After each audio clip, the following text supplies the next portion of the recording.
उत्तर प्रदेश के मुख्यमंत्री योगी आदित्यनाथ जी का यह स्टेटमेंट कि बटोगे तो कटोगे केवल महाराष्ट्र के ही राजनीति में यह बदलाव नहीं कर रहा है, बल्कि झारखंड में दोस्तों जो विधानसभा का चुनाव हो रहा है उसमें भी इसका असर दिख रहा है।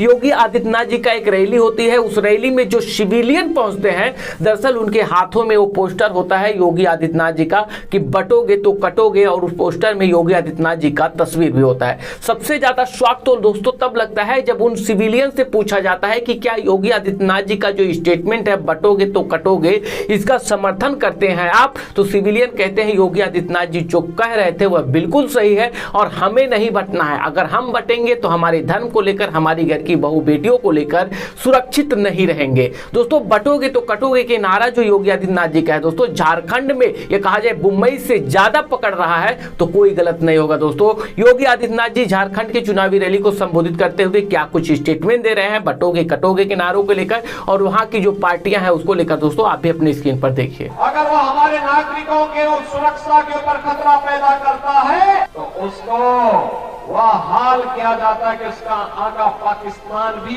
कांप जाता है।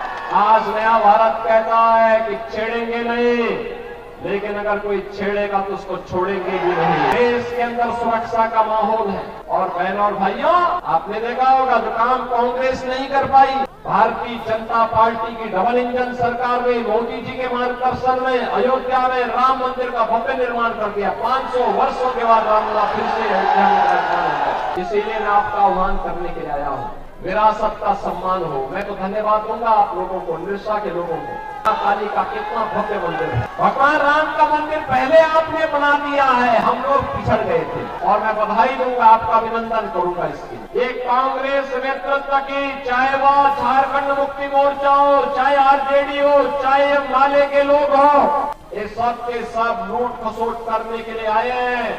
झारखंड की धरती को, झारखंड की धरती को, यहाँ की बेटी, यहाँ की रोटी और यहाँ की माटी की सुरक्षा पे सेंध लगाने के लिए ये लव जिहाद और लैंड जिहाद के माध्यम से बांग्लादेशी घुसपैठियों को और रोहिंग्या मुसलमानों को यहाँ घुसा करके यहाँ के अस्तित्व के साथ खिलवाड़ कर ये घुसपैठ नहीं होने देनी है।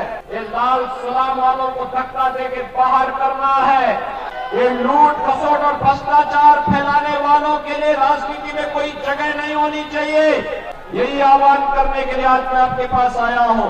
बेटी की इज्जत के साथ खिलवाड़ करेंगे, आपकी रोजगार पर डाका डाल करके रोटी की समस्या खड़ी करेंगे और फिर लव जिहाद के माध्यम से आपकी जमीन पर भी कब्जा करने का प्रयास करेंगे।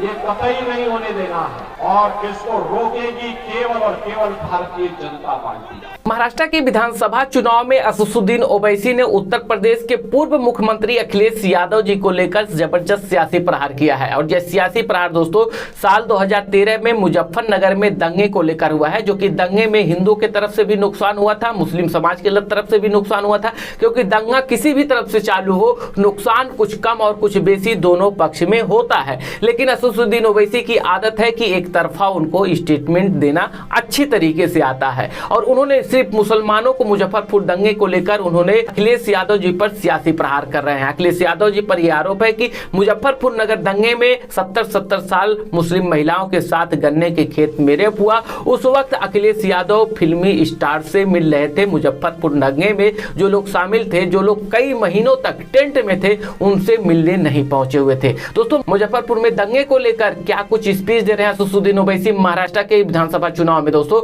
आप भी उनका वीडियो अपने स्क्रीन पर सुनिए। और कौन है ये समाजवादी पार्टी? ये समाजवादी पार्टी क्या है बताता हूं मैं आपको। 2013 में अखिलेश यादव उत्तर प्रदेश के चीफ मिनिस्टर थे और चीफ मिनिस्टर रहते हुए मुजफ्फरनगर का फसाद हुआ। 50,000 लोग बेघर हो गए। 8-8 महीने, एक साल तक अपने घर को नहीं गए। मुजफ्फरनगर के इलाके में आसमान के नीचे कड़ाके की सर्दी में ये लोग कैंप में रहते थे। उस कैंपों में 2 या 3 दिन मैं फिरा, मजलिस की तरफ से उनको रिलीफ दिया, पैसे दिया। एक कैंप में मैं गया, उस बच्चे का नाम शाहनवाज है, अल्लाह उसको सलामत रखे, वो मुझे साथ लेकर चल रहा था। मैं एक कैंप में गया तो देखा कि 10 लोग बैठे हुए खवातीन रो रही हैं। बहुत रो रही हैं। किसी ने कहा कि हैदराबाद का एमपी ओवैसी आया है, उन्होंने और रोना शुरू कर दिया। मैंने पूछा है, मैं जानता हूं कि एक कैंप में है, इनका घर बार लुट गया, इनके लोगों को मार दिया गया, इनकी तकलीफ क्या है। हम 3 परिवार के लोग हैं और हमने अपनी बेटियों के शादी के लिए सामान जमा किया था, वो पूरा सामान दंगाई लूट कर चले गए। मुझे बुलाया गया, मैं उसमें गया था। मैं उन महिलाओं को, उन खवातीन से मिला जिनका रेप हुआ था गन्ने के खेतों में। मैं उन बेटियों की दास्तान सुनाऊं, अगर तुम्हारे सामने बयान करूंगा तो तुम रात में सो नहीं पाओगे। वो दास्तानें जानता हूं मैं।